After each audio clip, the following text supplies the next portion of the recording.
La bienvenida a Espejos, una historia casi universal. Y bueno, pues, ¿cómo que casi universal? ¿Qué es lo que tienen estas páginas, Eduardo? Bueno, no, el título ese, el subtítulo, fue para evitar que sonara muy pedante esto de una historia universal y no confesar abiertamente que es un acto de locura, claro. ¿Por qué es universal? Y porque es un acto de locura suponer que es posible escribir un libro así, en 600 historias pequeñas, contar la historia del mundo, o por lo menos de la humanidad en el mundo. Sí, era un poco pretencioso. Claro, suena terrible. ¿Y por qué lo hiciste? Lo hice porque no tuve más remedio. La tentación era contar la historia desde el punto de vista de los que la habían hecho, pero no sabían que la habían hecho, ni lo supieron nunca, y que no figuran en la historia oficial. Sean las mujeres, los negros, los indios, el sur y el oriente del mundo, los que construyeron la casa de sus amos, ¿no? Los olvidados, los despreciados, y los locos lindos, que son la sal de la tierra. Desde ese punto de vista, y no desde otro punto de vista, intentando, como te digo, recrear, reconquistar los infinitos colores del arco iris terrestre. La contaminación por dioxinas del famoso agente naranja, una de las evidencias más brutales de que las guerras nunca terminan después del último disparo. Estados Unidos contaminó casi un tercio del territorio de Vietnam y también Camboya con químicos defoliantes que mataban la cubierta vegetal para privar al Vietcong de sus alimentos y sus escondites. Washington no acepta todavía oficialmente su responsabilidad sobre las consecuencias de la contaminación en Vietnam, en parte por la avalancha de demandas que eso supondría. Cuando estuve en las cuevas de Altamira, hace años ya, muchos años, tuve la suerte de ver las pinturas, aquellas maravillosas, de esos artistas del siglo XXI que pintaron hace miles y miles y miles de años, y me pregunté ¿cómo era posible que pintaran con tanta delicadeza y ese sentido de la belleza aquellos bestias brutos que estaban obligados a pelear a mano partida contra otras bestias más poderosas que ellos? Y ahí fue que me pregunté ¿y qué pasa si de repente no es lo que nos contaron? Porque a mí siempre me dijeron que esas pinturas habían sido hechas por nuestros abuelos, pero ¿y si no eran nuestros abuelos, si eran nuestras abuelas, si no eran ellos, si eran ellas, las pintoras? Y por eso era tan delicado, por eso era tan bello. ¿Eso presumes? No, era una pregunta. Pregunta. Era una pregunta. Vu y su hermano Tan tienen 13 y 15 años. Son las víctimas más jóvenes de una guerra que finalizó hace 40 años. Ambos son víctimas de la agente naranja. A veces mis hijos me preguntan, mamá, ¿por qué soy así? ¿Por qué tengo yo esta enfermedad? Entonces no sé cómo responderles. Así vinisteis al mundo, es lo único que les puedo decir. Sucedió así. La situación de estos hermanos deja a cualquiera sin palabras. No pueden vestirse solos ni comer. No pueden ir a la escuela. Su padre Lin entró en contacto con el peligroso agente naranja mucho antes de su nacimiento, pero ese veneno pensado para combatir la maleza dañó su material genético. Estados Unidos roció 80 millones del herbicida en la guerra de Vietnam. El objetivo era arrebatar al enemigo su mejor escondite, la selva. Le Công Tan tiene 88 años y es veterano de guerra. Fue testigo del empleo del veneno por parte de Estados Unidos. Es una locura lo que los estadounidenses hicieron aquí en Vietnam, rociar veneno desde los aviones. Cuando se acercaban los aviones, nos poníamos impermeables, pero seguramente todos aspiramos veneno. La guerra de Vietnam es historia desde hace 40 años, pero el veneno permanece, con consecuencias terribles. El hospital Tu Do de Ho Chi Minh trata a las víctimas más jóvenes de la agente naranja, niños con deformidades en la cabeza, casi todos con discapacidad mental.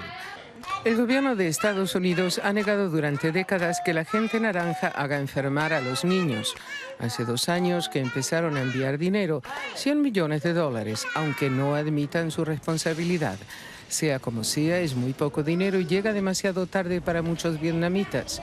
Cada víctima recibe unos $20 al mes. Un tribunal de San Francisco dictaminó que los herbicidas de Monsanto, Roundup y Ranger Pro condujeron a un cáncer terminal de un antiguo jardinero escolar a quien la compañía deberá pagar $289 millones en daños y prejuicios. Este es el primer caso en contra de esta empresa que ha logrado llegar a juicio. Sin embargo, se conoce que la lista de demandas es mundial y viene desde hace muchos años atrás. Países como Estados Unidos, Francia, Argentina, Brasil, El Salvador, entre otros, se han pronunciado ante las investigaciones que afirman que el glifosato produce cáncer. La farmacéutica Bayer, propietaria de Monsanto, ha rechazado cualquier vínculo entre el cáncer y el glifosato, una sustancia calificada como cancerígena en el estado de California, en Estados Unidos.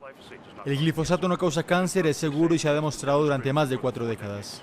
Un sistema que dice, si yo gano, gano yo, pero si yo pierdo, pierden ustedes. Y es el portero del cementerio, el único vivo. O sea, es perfecto eso. Y además, yo creo que lo más grave es que es un sistema que se ha hecho universal y que nos ha impuesto su modo de vida como único modo posible.